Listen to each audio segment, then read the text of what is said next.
Starting today, some Ontario workers can find out if their employer is keeping tabs on them. New legislation requires companies with 25 people or more to have a written electronic monitoring policy in place. It must contain information spelling out how, when, and why workers are being monitored. That could include an employer tracking the websites a worker visits, monitoring the GPS on a delivery truck, perhaps even keeping an eye on their electronic devices.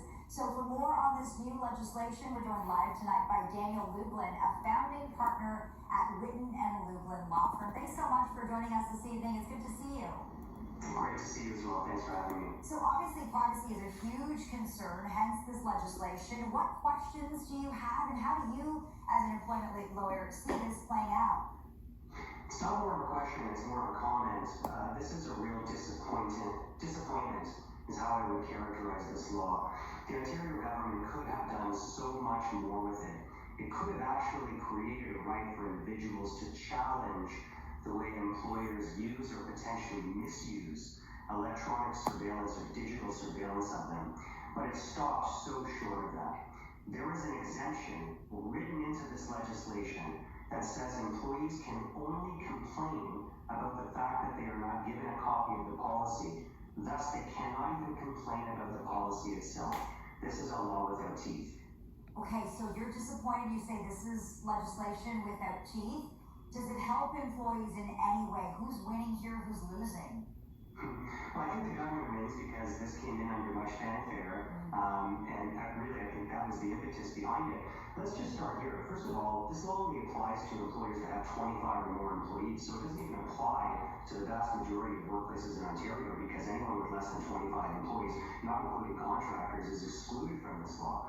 Second, all it really does is require an employer to implement a policy. So this is a right to information. It's a right to be told that your employer monitors you digitally, which I tell people to assume anyway, but it is not a right for employees to complain about that, and it is definitely not a right to privacy. So what if you do have concerns about your employer overreaching and keeping tabs on you? What do you do as an employee then? Well, you certainly wouldn't find any remedies within the legislation.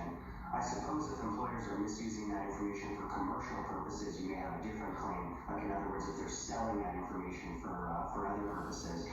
But otherwise, if you find out that your employer is monitoring you and it's not something that was written into the policy, I suppose you could potentially make a breach of contract claim. But it would be a fair bit easier if you had an actual right to complain about what they're doing written into this legislation. That's why I say it's such a disappointment. They could have done so much better with this. And in your experience as a lawyer, is this something you see happening? Do people have concerns about this? Oh, absolutely. If you find out the types of information and data that your employer acquires, I mean, we live in a world where data is everything.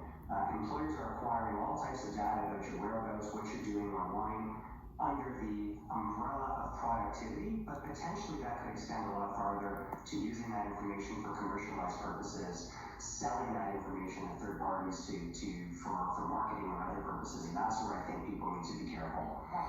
And do you hope that this legislation will go further? I know you say it's not enough. I'd like to see the exemption, that loophole removed, so that employees can actually complain about the contents of the policy. That would require employers to draft these policies in a meaningful way instead of just paying lip service to what this law is. Okay, we'll leave it there.